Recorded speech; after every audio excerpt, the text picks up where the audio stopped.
pastor Juarez, no final do culto da semana passada à noite.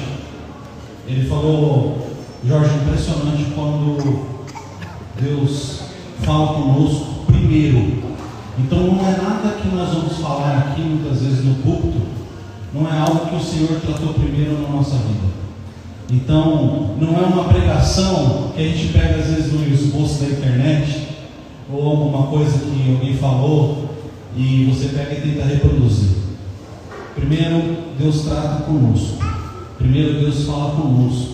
Primeiro, não é uma coisa que a gente, até falei para ele, pastor, é engraçado que muitas vezes a gente tem um conceito de ministração de palavra de Deus como uma enxada ou como uma pá. Como uma pá, você pega a palavra e é para os outros. Olha, se o Marcão tivesse aqui, ia ser tão bom. Mas se pessoa tal tivesse aqui, ia ser tão bom. Mas na verdade, no fundo, o que nós precisamos é trabalhar com a enxada, puxando a palavra para você. E isso aconteceu muito conosco essa semana, porque, comentando com o pastor Ramon, o que nós estávamos passando, as dificuldades, as lutas, os desafios, nós acabamos de mudar de residência, nós fomos para uma outra casa, e aí tem todo aquele negócio de você aprender tudo. Você não está na sua cidade, você não sabe como fazer as coisas, os processos, tudo que você precisa fazer de documentação e tudo mais, então, o filho de escola, adaptação, tudo aquilo que vocês sabem que é lugar de residência. E isso foi tomando o nosso tempo. Talvez vocês viram até eu e a Gisele um pouco ausente no começo desse ano, né? Porque o ano passado a gente estava sempre, né? Ou fazendo alguma coisa na igreja, subindo aqui, ajudando o pastor. E nós pedimos para o pastor: olha, pastor, não deixa a gente ficar um pouco afastado. Então, até fazendo uma prestação de contas para a igreja, a gente se ausentou um pouco esses dias, mas foi o nosso pedido mesmo, por conta disso, sabe? Porque a gente precisava organizar a nossa vida, né? E aí, esses dias eu estava lá trabalhando e conversei com o pastor: pastor, eu sinto que meu tempo está sendo roubado, eu estou vendo a hora passar, quando eu vi já passou um dia, 2, 3. E aí ele falou: olha, Jorge, tem as pequenas raposinhas que tomam o nosso tempo e você está nesse conflito. E aí, de repente, isso entrou no meu coração. Eu falei: pois é, o pastor tem toda a razão. E eu trabalho como se fosse a bolsa de valores antigamente, que aquele negócio, aquela loucura do telefone tocando o tempo todo, só que o meu negócio é WhatsApp. Meu trabalho é o dia inteiro WhatsApp tocando, pessoas me ligando e tal. E de repente, irmãos, meu telefone parou de tocar, ninguém me chamou, o Skype não tocou, e eu tive praticamente 1 hora de paz, sossego. Não tocou o telefone e eu falei: meu Deus do céu, sabe? Eu preciso produzir, né? Quem vive de comissão aqui, sabe? E eu ansioso, daqui a pouco o Senhor: calma, o Espírito Santo falou, eu quero falar com você. E aquilo encheu meu coração de temor, porque quando a gente está no meio dos afazeres, das tarefas, a gente não consegue ouvir a voz de Deus, a gente ouve só a voz de nós mesmos. Isso só acontece comigo ou acontece com vocês também? A gente está aqui no meio das nossas tarefas, das nossas lutas, dos nossos desafios, e preocupado sempre com o que nós temos que produzir, o que fazer. E o Senhor me tirou um tempo para falar: eu quero falar com você. E aí, no meio daquilo, eu comecei a ouvir um louvor, buscar uma palavra, e Deus me trouxe para essa palavra de hoje. Gostaria que você abrisse sua Bíblia no Evangelho de São Lucas.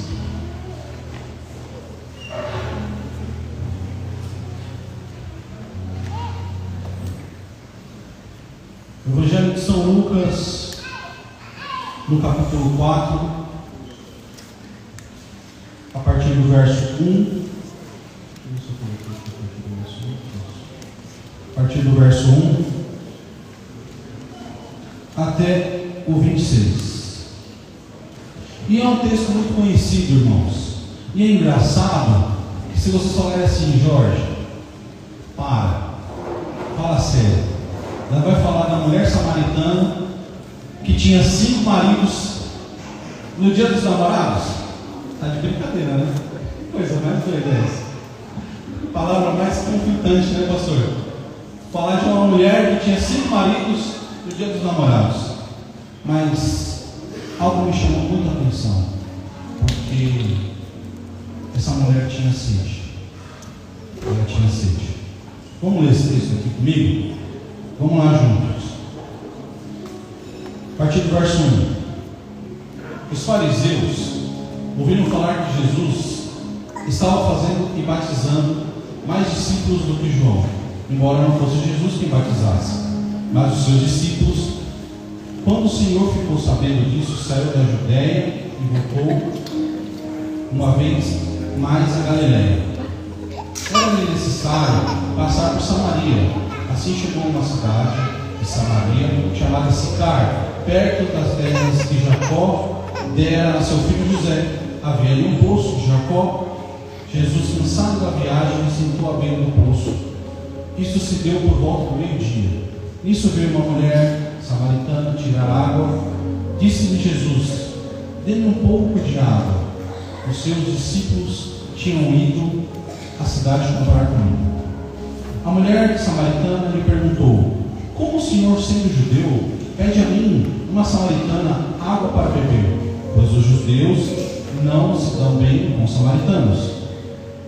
Jesus lhe respondeu: se não conheces o dom de Deus, quem lhe está pedindo água, você lhe teria pedido e ele teria te dado água viva. Disse a mulher: o Senhor não tem como tirar água e o poço é fundo. Onde pode conseguir essa água viva? Acaso o Senhor é maior que o nosso pai Jacó, que nos deu o poço, a qual ele mesmo bebeu, bem como seus filhos e o seu gado? Jesus respondeu: quem beber desta água terá sede outra vez, mas quem beber a água que eu lhe der nunca mais terá sede. Ao contrário, a água que eu lhe der se tornará nele uma fonte de água viva e irá jorrar para a vida eterna. A mulher lhe disse: Senhor, dê-me dessa água, para que eu não tenha mais sede, nem precise voltar aqui para tirar água. E ele lhe disse: vai chamar seu marido e volte. Não tenho marido, respondeu ela. Disse-lhe Jesus: você falou corretamente, dizendo que não tem marido. O fato é que você teve 5, e o homem com quem você vive agora não é seu marido. E acabou de dizer a verdade. Disse-lhe a mulher: Senhor, vejo que é profeta. Nossos antepassados adoraram neste monte, mas vocês, judeus, dizem que Jerusalém é um lugar onde deve ser adorado. Eu vou só parar um pouquinho por aqui, irmãos, porque eu achei conflitante essa parte. Fica com sua Bíblia aberta, que a gente vai discorrer nesse texto. Mas eu acho só uma parte aqui, um adendo que eu gostaria de fazer. Primeiro, os judeus, quando iam para Galiléia, eles não passavam por Samaria. Apesar de ser um caminho que precisava passar, então vamos imaginar aqui que para você, um ponto crucial aqui de Guimarães, que você vai passar pelo centro de Guimarães, você tem que passar pelo Largo Litoral. É imprescindível, é mais rápido você ir para o centro de Guimarães e passar pelo Largo Litoral. Porém, como aquele lugar era um lugar de samaritanos, e os judeus não se davam com os samaritanos por conta dos costumes religiosos, eles davam uma volta na cidade. E Jesus, a primeira coisa que ele faz é quebrar os costumes, quebrar os paradoxos, quebrar a religiosidade. Então ele vai propositalmente pelo caminho pelo qual os judeus não gostavam de ir. Então isso já desperta uma curiosidade nos seus discípulos, porque eles são judeus, então eles já vão direto para o encontro da mulher, e aí isso é conflitante para aquele grupo, né? Vamos continuar aqui, irmãos. Então vamos lá. Estamos no 21. Disse a mulher, 21, peraí. Jesus declarou: creia em mim, mulher, está a próxima hora em que você não adorarão o Pai neste monte, nem em Jerusalém. Vocês samaritanos adoram o que não conhecem. Nós adoramos o que conhecemos, pois a salvação vem dos judeus. No entanto, está chegando a hora, e de fato já chegou, em que os verdadeiros adoradores adorarão o Pai em espírito e em verdade. São estes os adoradores que o Pai procura. Deus é espírito e é necessário que os adoradores o adorem em espírito e em verdade. Disse a mulher: eu sei que é o Messias, chamado Cristo, que está por vir. Quando ele vier, explicará tudo para nós. Então Jesus declarou: eu sou o Messias, eu estou falando com você. Essa é a primeira vez que Jesus se revela nitidamente que ele é o Salvador. Até então, ele fala: eu sou o Filho, mas ele nunca falou nitidamente antes que ele era realmente o Salvador. E ele se revela para uma mulher samaritana. Veja, nós estamos falando aqui no tempo de adoração na nossa igreja. Nós temos falado isso com frequência aqui. Nós temos ciclos da nossa igreja e nós estamos falando agora, nós estamos vivendo o tempo da adoração. E engraçado porque Deus vem convergindo, nesse tema, nessa atmosfera. Quando quer tratar conosco, falar com a igreja, Ele vai conduzindo nesse mesmo ambiente, que mostra que nós estamos no mesmo sentido, com o mesmo coração, inclinado a buscar a adoração verdadeira ao Pai. Mas antes de entrar ali na adoração, eu queria destacar o que é guerra, porque esse é o tema do nosso ano. Guerra em meio à paz. Paz em meio à guerra, desculpa. Definição de guerra: conflito entre partes buscando impor de maneira forçada os seus objetivos, de modo a entender os seus próprios interesses. Quem já viveu guerra conjugal? Não é isso. Não é isso. Os seus próprios interesses. Quando você quer que a sua mulher faça aquilo que você deseja de uma forma arbitrária, impondo, de uma forma ditatorial, você chega lá, você não pede, você fala: eu quero. E isso começa a buscar os seus interesses, E o que é paz? Ausência de guerra, harmonia entre as partes, descanso e tranquilidade. Paz não tem melhor do que você ter uma casa em paz, não é verdade, irmãos? É um privilégio tão grande quando você não está brigado com sua esposa. Você chega em casa, você sente vontade de voltar para casa, você sente vontade de estar ali mais pertinho. Aí você chega junto e já fala: vai aqui um abraço. E aí a mulher já vai te empurrando para fora da cama, assim, de tanto que ela te aperta. Isso é coisa boa demais, irmãos. Na verdade, a gente vê que muitas vezes o nosso lar vive lares de guerra. E por que isso? Porque muitas vezes o nosso coração não está sensível ou disponível a oferecer, mas sim a impor as suas vontades, os seus desejos. Você quer ser atendido. É me dá. Não é nada a oferecer. Você só quer ser atendido. Veja, no texto que a gente acabou de ler, no versículo 9, nós temos um paradoxo aqui da religiosidade. E por que eu quis destacar isso? Veja o que ela diz.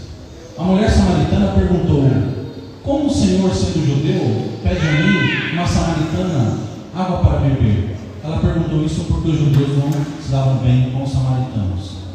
Veja, irmãos, muitas vezes nós temos aqui gente que veio do Brasil, que já pregou, que já ministrou, que já fez trabalhos sociais, que já cuidou de um ministério, você já foi líder, você já foi muita coisa. Até aqui em Portugal você já cuidou de pessoas. E muitas vezes, quando você se depara com o seu ambiente familiar, com a sua família, com a sua casa, você fala assim: eu já sou tão bom, tem tantos costumes e tantos hábitos que eu já sigo da religiosidade, que eu não posso mais me sujeitar às mudanças. Eu não posso mais me sujeitar às alterações. Por quê? Porque eu já fiz, eu já sei o beabá, eu já sei o que eu preciso fazer. E na verdade, veja o que a mulher fala. Ela nada mais é do que ela vai tentando impor essa religiosidade que Jesus vem quebrando, desconstruindo, mudando, transformando. Então veja, queridos, eu tenho certeza que quando o Senhor me visitou essa tarde, eu tenho certeza que tem casamentos, que tem pessoas aqui que têm vivido essa situação. E talvez na sua casa você não tenha conseguido alcançar o seu marido, e você, esposa, não tem conseguido alcançar o seu marido, e marido, você não tem conseguido alcançar a sua esposa. Por quê? Porque talvez você se ache bom demais, talvez você se ache forte demais, talvez você se ache crente demais para ser transformado, mudado o seu caráter, renovado, visitado por Deus. Porque é isso que essa mulher acha. Ela está acostumada a não falar com judeus, ela está acostumada à religiosidade, à incredulidade. Veja, olha que destaque interessante no versículo 10, 11, 12. Ela pergunta: o Senhor não tem lugar onde tirar água? O Senhor não tem? Vamos colocar aqui? Vou colocar um livro meu, tá, irmãos? Eu gosto de fazer isso para contextualizar e a gente tentar tirar lá do tempo de Jesus e tentar trazer o tempo de hoje. Eu gosto de fazer isso, mas imagina alguém querendo pegar água e não tem um copinho, não tem um balde, não tem nenhum jarro, né? Não tem nada para pegar. E a incredulidade dela revela isso para ele. Ela chega e fala: você não tem nada. E muitas vezes nós somos assim com o nosso casamento. Nós não acreditamos mais na restauração, nós não acreditamos mais na cura, nós não acreditamos mais que existe um milagre. Nós ficamos pensando nas nossas estratégias, nós ficamos pensando de como nós vamos fazer, nós ficamos pensando: mas se o irmão vir, se o pastor vir, ou se alguém for, ou se Jesus vir, ou se um anjo descer. É isso que às vezes a gente fica pensando, mas no fundo, o que nós precisamos é se voltar para o Senhor, é voltar para Deus e falar: Senhor, nos visita, nos visita. Talvez eu não estou enxergando aqui o balde, talvez eu não estou enxergando aqui o copo, a jarra, eu não estou enxergando aqui uma alternativa, mas o Senhor está diante de você nessa noite. O Senhor está diante de mim e Ele me visitou nessa tarde e falou: você tem buscado as coisas certas da maneira errada. Então de repente você está ali buscando a Deus, e o que essa mulher queria? Ela nada mais queria do que encontrar com o Senhor. Eu queria destacar aqui para vocês dois tipos de sede que nós temos. Nós temos uma sede que é provocada quando nós comemos algo salgado. Não é verdade? Quem já comeu uma feijoada salgada, um bife salgado, o que precisa a tarde inteira aquele bife, aquela comida, ficar falando com você? Aí você vai lá e toma um copinho de água. Ou então quando a gente passa mal. Quando alguém passa mal, a primeira coisa aqui, quando alguém vomita, o que acontece? A primeira coisa que alguém vai lá oferece: um copinho de água aqui. O pastor recentemente aqui, cortou a mão aqui na igreja. Diz que eu não vi, mas disse que o homem ficou pálido, ficou branco. E a primeira coisa que ofereceram foi água. Pegaram um copinho de água, ofereceram alguma coisa para ele comer. Por quê? Porque automaticamente, quando o nosso corpo está debilitado, começa a despertar a sede. Sede. E essa mulher, ela tem dois tipos de sede, que é uma sede de uma família e uma sede de adorar a Deus. Por que isso? Quando Jesus fala que Ele é a fonte da vida eterna, automaticamente a conversa muda. Vocês perceberam aqui? Isso me levou para um conflito tão grande, porque nós estávamos falando de água. Amém? Vocês estão comigo, me acompanhando? Amém. Jesus está falando com a mulher samaritana de água, de como buscar a água e tal. Quando Jesus fala assim, então vai lá e chama o seu marido, porque realmente eu não tenho com que buscar água. Quando ele fala do marido, ela fala, eu não tenho marido. Automaticamente a conversa muda. Realmente o senhor não tem marido. Ele fala, você tem razão, porque você tem 5 homens. Então ninguém casa e recasa, descasa porque quer. A realidade da vida é dura. Ainda que eu e minha esposa lutamos muito contra o divórcio. Nós oramos, nós jejuamos, mas muitas vezes isso acontece com muita dor no coração. Muita dor. E isso aconteceu com essa mulher. Então ela tinha uma sede, uma ansiedade de ter uma família. Automaticamente, quando Jesus leva ela para o confronto, ele já fala, a sua família está destruída, a sua família está destroçada. E depois disso, o que ela pergunta? Vejo que tu és profeta, onde nós devemos adorar. Então ela demonstra a segunda sede dela, que é o que? Adorar ao Senhor. Como que pode um assunto que estava falando de água, já volta para a família e já fala agora de adoração? Porque o nosso coração anseia por uma casa restaurada e que a nossa casa adore ao Senhor. A nossa casa precisa ser um lugar de adoração. A nossa casa precisa exalar o perfume de Jesus. Mas como isso vai acontecer? Como isso vai acontecer? Como a gente vai fazer isso? Jorge, eu estou passando por uma luta, uma dificuldade tão grande. Você não sabe como minha mulher é rixosa. Eu brinco com a minha esposa. Quando ela está muito brava comigo, eu começo, rixosa. Cuidado. Cuidado, você está muito rixosa. E ela fala, você está muito descrente. Vai orar mais. A porrada é mais forte em mim. Vai orar. E pior que a Zé ainda fala assim para mim, olha, você tem orado essa semana? Eu só dá direitinho assim, só joga. Ela joga a granada, fecha a porta e deixa ela me resolver com o Senhor, né? Pois é. Então, queridos, que a nossa casa seja assim. E eu quero perguntar para vocês, porque é algo que Deus falou comigo. E eu quero que você fale com Deus. Porque tem coisas, queridos, que nós podemos não compartilhar, esconder, ocultar com o nosso cônjuge. Tem coisas que nós fazemos isso, mas é uma coisa que, olha, é algo que o Senhor vai tratar com você. Não sou eu, não quero te levar a nada. A palavra nos diz que o Espírito Santo nos convence do pecado, da justiça e do juízo.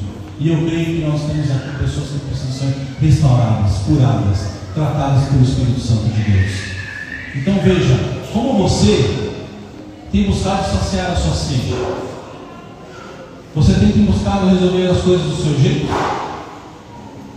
Será que você, como eu estava fazendo, queridos, eu não estava com problema com a Gisele, mas nós estávamos parecendo 2 amigos. Eu não tenho problema de falar isso. Eu ia falar isso para ela direto, amor, nós estamos resolvendo muitas coisas juntos. Nós estamos juntos o tempo todo, mas nós não estamos sendo mais marido e mulher. A gente precisa voltar a ser cônjuge. Eu estou sentindo tua falta. Estou sentindo muito tua falta. Então a gente fica às vezes só resolvendo coisas. Então eu e ela, nós estávamos assim, resolvendo as coisas do nosso jeito. Nós iniciamos uma campanha em casa esses dias de jejum e oração. Meses depois de jejum e oração, nós iniciamos na nossa casa sobre os nossos projetos, os nossos sonhos e sobre muitas coisas que têm acontecido em nosso meio. E Deus já tem respondido, irmão. Deus é maravilhoso, porque bastou a gente levantar a nossa mão e dizer: Senhor, nós estamos confiando no nosso braço, mas nos visita, tira de nós essa autossuficiência e nos deixa mais dependentes de Ti. As coisas começaram a mudar em casa, as coisas começaram a ser transformadas. E eu te pergunto, será que você também não tem feito da mesma forma? Será que você não tem tentado fazer as coisas do seu jeito? Será que você não tem mais buscado a Deus? Será que você não tem mais orado à noite? Será que você não tem jejuado mais? Está Aí uma pergunta, meu querido, que só você e o Senhor pode responder. Fugindo para as redes sociais, para a internet, muitas vezes você tenta focar. Eu já fui usuário de droga. E muitas vezes, quando você está deprimido, triste, a primeira coisa que você faz é buscar droga. E a internet tem muitas vezes esse mesmo efeito de distração, de mudar a forma de pensar. Então, às vezes, você está lá tentando resolver o problema. O que você faz? Você está cheio de coisa para fazer. Você sabe que precisa fazer coisa, que você faz? Liga o Netflix, vai se distrair. E olha, gente, eu não estou dizendo que não é válido você ter um tempo para assistir um filme. Não tem nada a ver isso. Mas será que isso não tem sido a sua fuga? Eu vi um vídeo esses dias de uma menina que estava apaixonada, uma mulher casada, e ela testemunhando que ela estava apaixonada pelo ator, mesmo sendo casada. Eu falei, meu Deus, o mundo está de ponta cabeça. Eu não estou entendendo mais nada. Como que uma pessoa se apaixona por um ator? Aí, como a Zé é psicóloga, né? Eu fiquei com esse conflito. Eu falei, amor, como isso pode acontecer? Me explica. Isso é carência. Frustrações, mágoas. Talvez ela identificou algo naquele cara, naquele personagem, naquele ator. E ela não estava apaixonada pelo ator. Ela estava apaixonada por aquele personagem, que é o mais absurdo ainda. Meu Deus. Veja, muitas vezes nós estamos confiados, depositados, buscando alternativas erradas. Evitando falar com o seu cônjuge sobre assuntos embaraçosos, é aquele falso tolerante. Eu tolero as coisas, mas na verdade você não está tolerando nada. Você está colocando toda a sujeira debaixo do tapete. Uma mentira, que você não trata o assunto. Aquilo te feriu, aí você fala, não, tá bom. Aí no fundo, aquilo. E olha, eu vou te dizer uma coisa, as mulheres são especialistas nisso. E na hora que começa a brigar, ela joga tudo, né, gente? Amém? Não é verdade? É verdade, né? Mas serve para os homens também, viu? Por quê? Porque às vezes você está dizendo que você aceitou, o que não te feriu e que não doeu, mas é uma mentira e precisa ser tratado, irmãos. O tempo não cura nada, o tempo só piora as coisas. Isso é uma mentira de Satanás, viu, queridos? Deixa eu falar uma coisa para vocês: o tempo não cura, o que cura é o Senhor, Ele cura. Então chama o Senhor, traga as coisas à tona, traga as coisas à luz, trata do assunto, joga o bálsamo, trata a ferida e o Senhor cura. Amém? Fuga para o trabalho e fuga para a igreja. E eu coloquei a igreja, mas Jorge, a igreja é bênção. A igreja é bênção. É muito bom estar aqui no prédio, não tem? É muito bom estar aqui com as pessoas que nós amamos, que nós temos comunhão, mas muitas vezes, eu mesmo já vivi isso na nossa casa, onde o tempo todo nós estávamos aqui, igreja, e nós não tratávamos dos nossos problemas, nós não tratávamos dos assuntos que precisavam ser tratados. Nós fugíamos para o trabalho, e quando nós estávamos no trabalho, estávamos na igreja, e as coisas iam rodando, iam virando uma salada, e o inimigo só trabalhando, tentando nos destruir. Irmãos, estar na igreja é bom, trabalhar é bênção, trabalhar no reino de Deus é bênção, mas existe um tempo determinado para todas as coisas. Nós não podemos fazer mais do que nós temos no nosso coração. Nós não podemos avançar mais. Existe um limite. Nós não podemos abrir brecha, porque de repente você está servindo tanto, e sua esposa está em casa, carente, precisando de você. Olha a brecha que você deu, né? Então nós temos que tomar cuidado com isso. Será que nós tornamos religiosos demais para demonstrar as nossas debilidades e fraqueza? Veja, irmãos, será que você, que já foi usado por Deus, você que já foi líder de ministério, você que já foi pastor, você que já cuidou de pessoas, Ou você que já é batizado, que você fala, eu já estou bem demais. Será que você se tornou essa pessoa? Um religioso? Será que nos tornamos autossuficientes demais para retroceder e pedir ajuda? Olha, nós falamos aqui no começo que eu e minha esposa estamos disponíveis para ajudar casais. Queria só complementar uma coisa, que a partir do mês de março, todas as terças-feiras, eu e minha esposa estaremos aqui para receber famílias. Então nós vamos marcar, como diz aqui os portugueses, um gabinete pastoral, não é verdade? Então todas as terças-feiras pela manhã nós estaremos aqui para receber casais. Então, se você quiser, venha ter conosco tomar um café, vai ser das 10 às 11h30. Então, se vocês quiserem estar conosco, nós estaremos aqui todas as terças-feiras, mesmo que não tiver ninguém.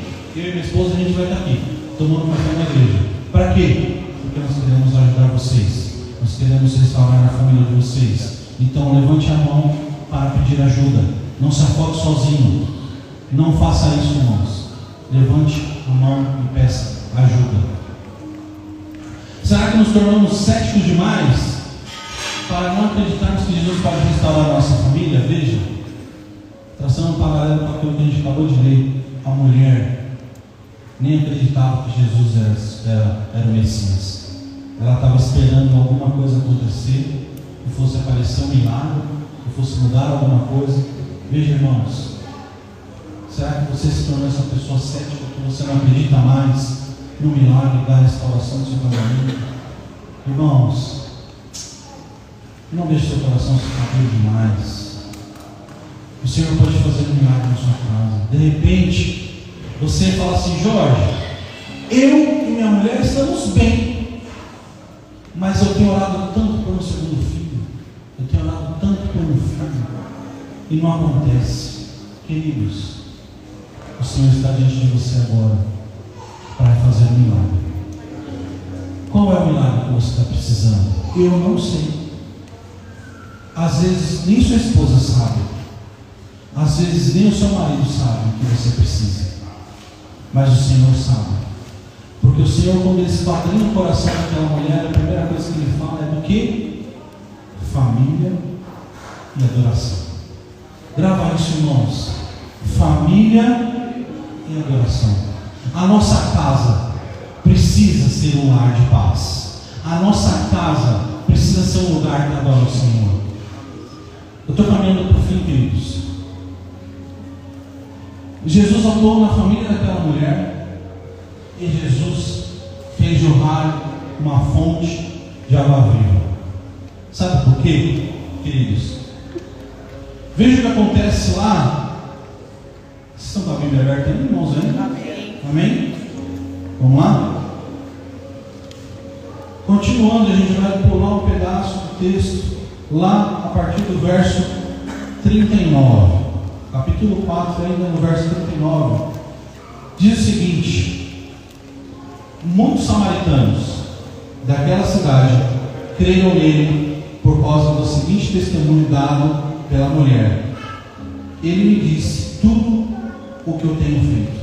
Assim, quando se aproximaram dele, os samaritanos insistiam que ele ficasse com eles, e ele ficou 2 dias.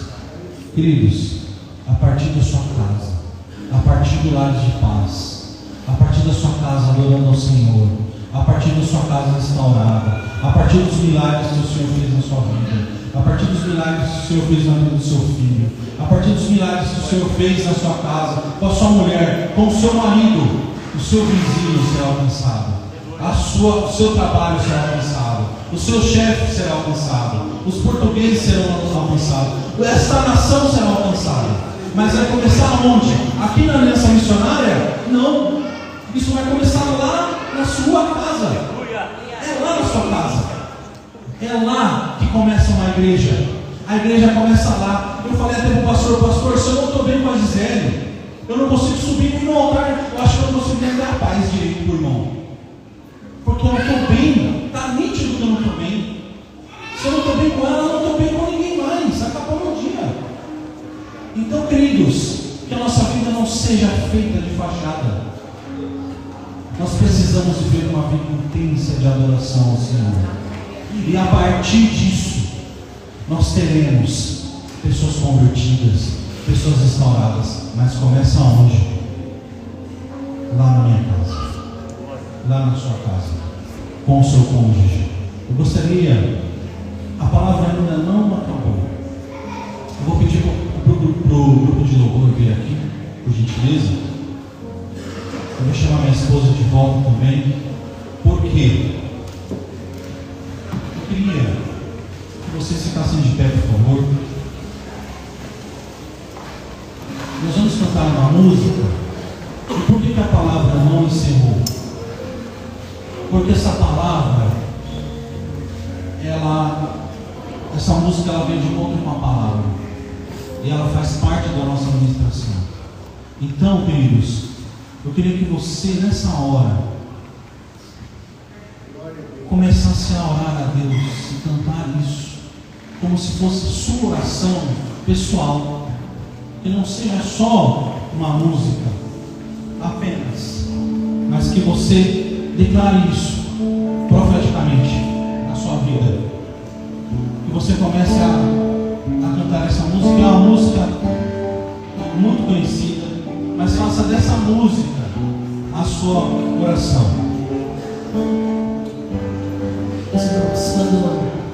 Quando nós falamos dessa mensagem em casa, nós ouvimos essa mulher dizendo,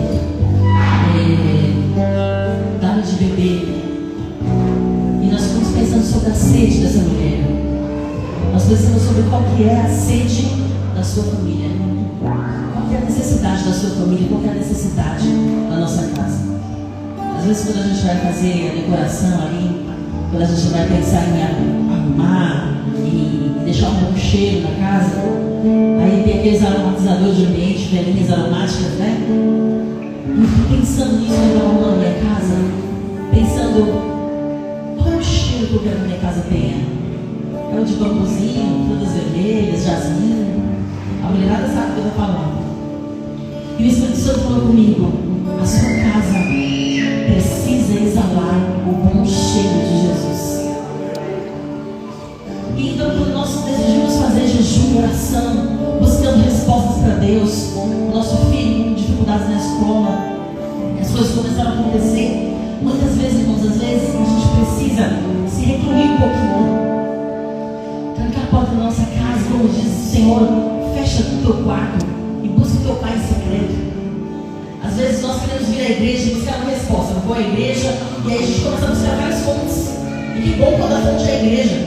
Mas às vezes a gente está buscando fontes, né? Eu quero uma fonte, eu vou na internet, eu vou ver o pastor que está falando, eu vou conversar com irmãos, eu vou fazer até com os pastores do Ministério de Casais, eu vou falar com o pastor Ramon, com o pastor José. Eu preciso de uma resposta. Eu preciso de uma resposta para a minha casa, eu preciso de uma resposta para a minha vida, para a minha família. E a gente vai começando a buscar várias fontes. Eu quero respostas. E às vezes, o que a gente precisa parar para pensar, o que a gente precisa parar para fazer, é buscar na única fonte de vida, da onde a gente não precisa beber nunca mais, insaciável, aquela fonte que faz jorrar no nosso ventre rios de água viva. E então o Espírito Santo nos leva a esse lugar de intimidade, para dizer: fala comigo, eu preciso me revelar para você. Eu preciso revelar para o teu coração de marido o que a tua mulher precisa. Eu preciso revelar para o teu coração de esposa aquilo que o teu marido precisa. Eu preciso revelar para o teu coração de pai aquilo que o teu filho precisa. Para o teu coração de mãe aquilo que o teu filho precisa. Às vezes até mesmo para o teu coração de filho aquilo que os teus pais precisam. Para os jovens que estão aqui, aos teus irmãos, à tua família. A família é uma instituição divina, algo dado por Deus. E quando o Senhor disse para essa mulher: eu vou te restaurar, a primeira coisa que Deus restaura é a adoração. Ele responde para essa mulher: chegará o tempo em que os verdadeiros adoradores adorarão ao Pai em espírito e em verdade. E o Senhor restaura primeiro a adoração. Irmãos, nós estamos nos primeiros meses do ano. E para que o Senhor possa nos dar um ano abençoado, para que o Senhor possa nos fazer uma igreja forte, vitoriosa, edificada, madura, uma igreja que avança, uma igreja que rompe,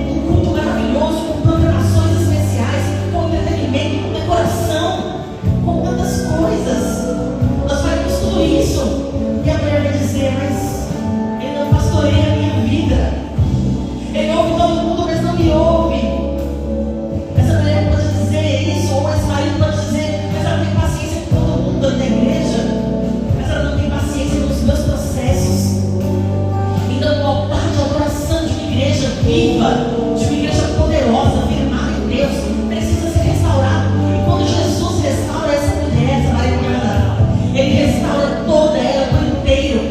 Ele restaura a sua dignidade, Ele restaura a sua reputação diante da cidade, Ele restaura as suas emoções, Ele restaura toda a vida dela. E é isso que o Senhor quer. Deus não quer cristãos compartimentados, Ele não quer só coração. Deus não é um Deus de talho, de açougueiro, que quer só corações. Jesus quer a nossa vida por inteiro, e toda a nossa vida precisa exalar Jesus.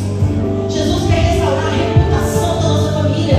Essa é aquela casa que tem gritaria, essa é aquela casa que esse pai trata os filhos de qualquer jeito, essa é aquela casa que as emoções são todas feridas, onde não se ouve ninguém. Essa é aquela casa onde a presença de Deus já não paira mais nesse ambiente, onde não se ouve mais os louvores. E à medida que Deus restaurar os altares nas nossas casas, então nós vamos chegar numa igreja incendiada, irmãos. Quando as famílias curadas começarem a entrar por aqui, os cultos serão incendiados, porque pais de família já terão ministrado sobre a sua mulher. Deus abençoe minha mulher, Deus cura minha esposa, Deus dá força para ela essa semana. Jesus me ajuda a ter paciência nos processos do meu marido. Deus visita as finanças dessa casa. Vamos sentar e vamos discutir sobre nossa vida financeira. Vamos discutir sobre o que nós vamos fazer durante a semana. Vamos organizar nossa rotina. Vamos fazer uma coisa em comunhão. Então esse altar vai ser colocado no lugar. Então Deus vai nos dizendo: põe em ordem a tua casa, põe em ordem a tua casa, tem cuidado de ti. É o que diz a palavra de Deus: cuida de ti. Então quando nós cuidamos da nossa casa, da nossa vida, esse altar vai sendo restaurado, vai sendo restaurado. Então a adoração volta para o lugar.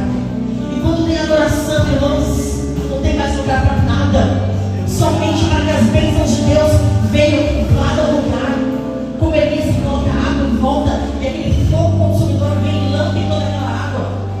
Quando nós restaurarmos o altar de adoração na nossa vida, na nossa casa, na nossa família, na nossa igreja, então o Espírito Santo terá lugar para agir, para curar, para batizar com o Espírito Santo, para manifestar o seu poder, para transformar os nossos trabalhos, para poder dar sobre as nossas vidas prosperidade, cura, restauração.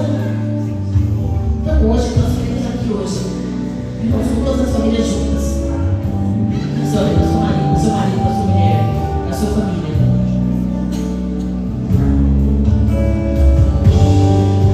Que você faça essa oração junto conosco antes de nós cantarmos essa canção. Deus, a minha casa é tua. Feche seus olhos já comigo agora. Em nome de Jesus, irmãos, feche seus olhos. Lembra da última discussão que você teve com a tua mulher? Lembra do que foi que ela pediu?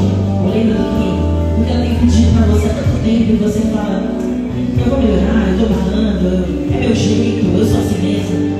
Lembra do que o teu marido falou para você? E você não consegue mudar, você fala: não, mas eu sou assim. Lembra do que foi que o teu filho te pediu? Lembra do que o teu filho insistentemente fala para você e você às vezes não consegue ouvir? Lembra do que foi que os seus pais disseram para você? Lembra do que o teu pai tem pedido para você? Nesse momento, coloca a tua casa diante do altar do Senhor e diga assim ao Senhor: Deus, eu preciso que a minha casa seja tua. Eu preciso que a tua presença seja restaurada aqui na minha casa, para que eu seja o adorador que eu preciso ser. Então, em nome de Jesus, vem nas coisas mais simples, nas minhas mudanças de comportamento, na minha mudança de atitude, na minha mente, no meu coração, e ajuda-me a mudar aquilo que eu não tenho conseguido mudar, porque é só pela ação do teu Espírito Santo que eu posso fazer isso. E neste momento agora, Senhor, junto com todos os filhos, eu te apresento o Miguel, junto com cada um dos filhos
amor e de paz.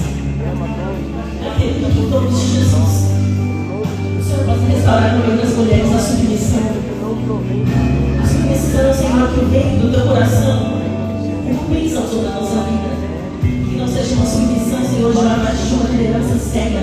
Que não seja uma submissão, Senhor, debaixo de uma liderança que não é governada pelo teu Espírito.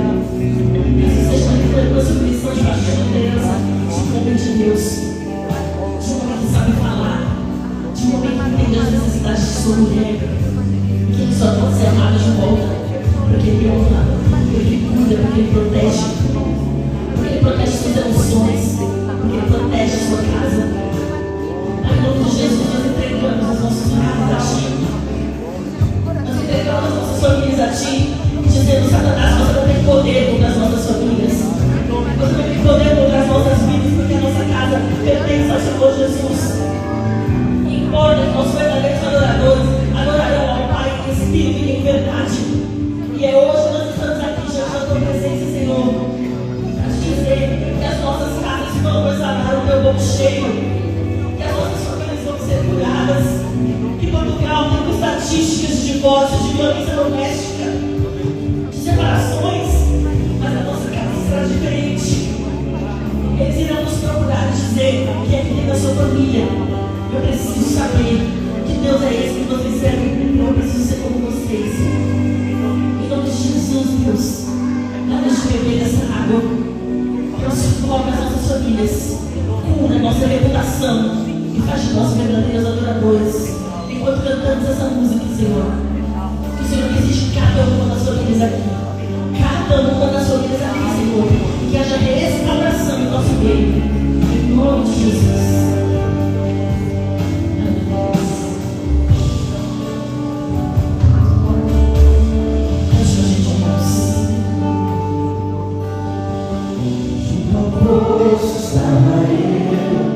Quando o homem judeu viu a sede que havia em mim,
aliança.